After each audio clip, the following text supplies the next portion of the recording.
मनुष्य का मन बहुत ही चंचल होता है और इसलिए मन में कई तरह के विचार उत्पन्न होते हैं। क्षण भर में ही व्यक्ति का मन कई चीजों को सोचने लगता है। इसलिए तो कहा जाता है कि मन को काबू करना आसान नहीं। लेकिन गौतम बुद्ध मन को नियंत्रित करने के आयामों के बारे में भी बता चुके हैं। मन में विचारों का आना गलत नहीं है कि लेकिन मुश्किल तब हो जाती है या विचार ऐसी परिस्थिति में गलत होते हैं जब मन में अश्लील विचार आते हैं। कभी कभी तो ना चाहने के बावजूद भी मन में अश्लील विचार आते हैं। अगर आपके मन में भी ऐसे विचार आते हैं तो गौतम बुद्ध की इस कहानी से आपके विचारों में जरूर बदलाव आएगा। अश्लील विचारों को कैसे रोकें? बुद्ध अपने भिक्षुओं को उपदेश देने के साथ ही उन्हें भिक्षाटन के लिए भेजते थे। एक बार उन्होंने अपने भिक्षु भरत को भिक्षा लेने के लिए एक श्राविका के घर भेजा।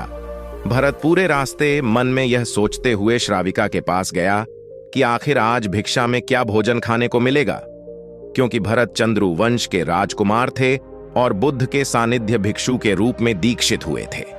हमेशा भरत को महल में खाने के लिए स्वादिष्ट पकवान मिलते थे, लेकिन आज भिक्षा के रूप में उसे जो भी मिलेगा संतुष्ट होना पड़ेगा। श्राविका के घर पहुंचकर भरत ने भिक्षा मांगी। श्राविका ने भरत को बैठने के लिए कहा और भोजन लाने के लिए घर के भीतर चली गई। इधर भरत फिर से अपने प्रिय भोजन के बारे में सोचने लगे और जैसे ही श्राविका भोजन लेकर आई तो भरत अचंभित रह गए। भरत ने देखा कि श्राविका ने उनके लिए उनके पसंदीदा पकवान परोसे हैं और अपने प्रिय भोजन को देखकर वह खुश हो गए।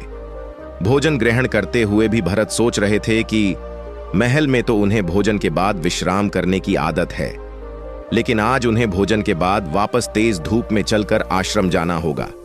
लेकिन भोजन के बाद श्राविका ने भरत को कुछ समय के लिए विश्राम करने का आग्रह किया। भरत फिर से खुश हुए कि आखिर आज उनके मन की सारी इच्छाएं कैसी पूरी हो रही हैं। इसके बाद भरत कुछ देर विश्राम करने लगे, लेकिन विश्राम करते हुए भी लेटे लेटे वह सोचने लगे कि आज तो मुझे भोजन के बाद विश्राम करने को मिल गया, लेकिन ऐसा रोज रोज नहीं होगा। जब भरत विश्राम के बाद उठे तो श्राविका ने कहा कि आप जब तक चाहे यहाँ ठहर सकते हैं। बुद्ध के प्रेरक विचारों से प्रभावित होकर जब खूबसूरत वैश्या आम्रपाली बन गई, भिक्षुकी भरत अब समझ गए कि ये कोई संयोग नहीं हो सकता। उन्होंने श्राविका से कहा कि मुझे क्षमा कीजिए, क्या आप मेरा मन पढ़ सकती हैं? श्राविका ने हाँ में उत्तर दिया और कहा कि हाँ, मैं मन पढ़ सकती हूँ। शुरू में यह कठिन था, लेकिन फिर मैंने स्वयं के मन विचारों को देखना शुरू किया। पहले मेरे विचारों की संख्या अनगिनत हुआ करती थी। इसके बाद मैंने विचारों पर ध्यान केंद्रित किया, बिना पक्ष विपक्ष के अपने विचारों को देखने लगी।